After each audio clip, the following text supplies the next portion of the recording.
Hello friends, welcome to రుచి వంటిల్లు. ఈరోజు మనం కాజు మష్రూమ్ మసాలా కర్రీ దాబా స్టైల్లో చాలా టేస్టీగా, చాలా సింపుల్గా ఎలా తయారు చేసుకోవాలో చూద్దాము. ఈ కర్రీ మనకు చపాతీ, రోటీ, నాన్స్లోకి చాలా టేస్టీగా ఉంటుంది. చాలా ఈజీగా ప్రిపేర్ చేసుకోవచ్చు. సో లేట్ చేయకుండా వీడియోలోకి వెళ్ళిపోదాం.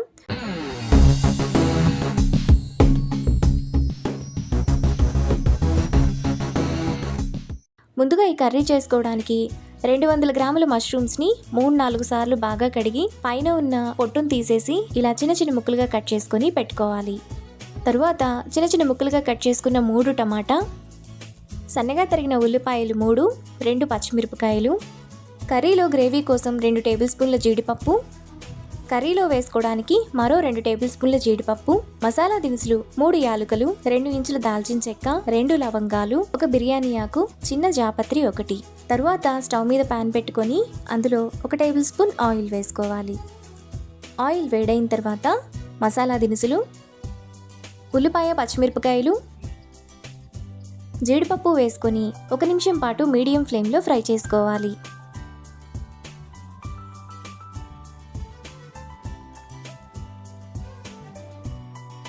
ఉల్లిపాయలు ఈ విధంగా కాస్త వేగిన తర్వాత అందులో టమాటా ముక్కలు, టమాటా త్వరగా మగ్గడానికి కొద్దిగా ఉప్పు వేసుకొని ఒకసారి కలుపుకోవాలి.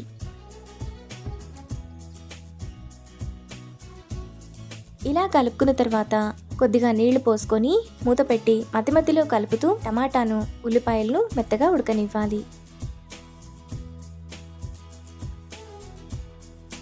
టమాటా, ఉల్లిపాయలు మనకి ఈ విధంగా మెత్తగా ఉడికిపోయి ఉండాలి.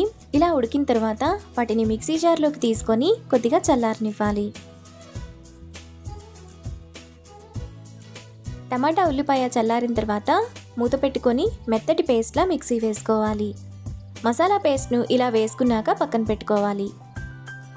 ఇప్పుడు ప్యాన్లో 1 టేబుల్ స్పూన్ ఆయిల్ వేసుకోవాలి. ఆయిల్ వేడైన తర్వాత జీడిపప్పు వేసుకొని మీడియం ఫ్లేమ్లో కలర్ మారేంత వరకు ఫ్రై చేసుకోవాలి. జీడిపప్పు ఈ విధంగా వేగిన తర్వాత వాటిని ఒక బౌల్లోకి తీసుకొని పక్కన పెట్టుకోవాలి. తరువాత అదే ఆయిల్లో ముందుగా కట్ చేసి పెట్టుకున్న మష్రూమ్స్ వేసుకొని మష్రూమ్స్లోని వాటర్ అంతా ఎగిరిపోయి ఆయిల్ అంతా సైడ్స్కి వచ్చేంత వరకు మీడియం ఫ్లేమ్లో ఫ్రై చేసుకోవాలి. మష్రూమ్స్ని ఇలా ఫ్రై చేసుకుంటే కర్రీలో టేస్ట్ చాలా బాగుంటుంది. మష్రూమ్స్ ఈ విధంగా వేగిన తర్వాత వాటిని కూడా ఒక ప్లేట్లోకి తీసుకొని పక్కన పెట్టుకోవాలి. ఇప్పుడు అదే ఆయిల్లో 1 టేబుల్ స్పూన్ బటర్ వేసుకోవాలి. ఆయిల్ వేడైన తర్వాత పొడవుగా కట్ చేసుకున్న 2 పచ్చిమిరపకాయలు, 1/2 టీ స్పూన్ అల్లం వెల్లుల్లి పేస్ట్ వేసుకొని పచ్చివాసనంతా పోయేంత వరకు ఫ్రై చేసుకోవాలి.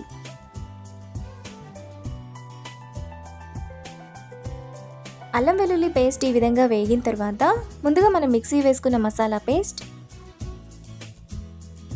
టేస్ట్కి తగినంత ఉప్పు, 1/2 టీ స్పూన్ పసుపు, 1 టీ స్పూన్ కారం, 1 teaspoon garam masala, 1.5 teaspoon ధనియాల పొడి, 1/2 టీ స్పూన్ జీలకర్ర పొడి వేసుకొని మసాలాను ఆయిల్ అంతా సైడ్స్కి వచ్చేంత వరకు బాగా ఫ్రై చేసుకోవాలి. మసాలా ఈ విధంగా బాగా వేగిపోయి ఆయిల్ సైడ్స్కి వస్తున్నప్పుడు ముందుగా మనం ఫ్రై చేసుకున్న జీడిపప్పు, మష్రూమ్స్, 1 గ్లాస్ నీళ్లు పోసుకొని కలుపుకోవాలి. ఈ కర్రీలో గ్రేవీ మీకు పల్చగా లేదంటే కొంచెం గట్టిగా కావాలంటే వాటర్ని అడ్జస్ట్ చేసుకోవచ్చు. ఇలా కలుపుకున్న తర్వాత మూత పెట్టి మధ్య మధ్యలో కలుపుతూ 15 నిమిషాల పాటు మీడియం ఫ్లేమ్లో ఉడకనివ్వాలి. 15 నిమిషాల తర్వాత కర్రీలో 1/2 టీ స్పూన్ కసూరి మేతి, 1 రెమ్మ కరివేపాకు, సన్నగా తరిగిన కొత్తిమీర కొద్దిగా వేసుకొని కలుపుకోవాలి. కర్రీని మరో నిమిషం పాటు మీడియం ఫ్లేమ్లో ఉడకనివ్వాలి. 1 నిమిషం తర్వాత దాబా స్టైల్లో కాజు మష్రూమ్ మసాలా కర్రీ ఈ విధంగా టేస్టీగా రెడీ అయిపోతుంది.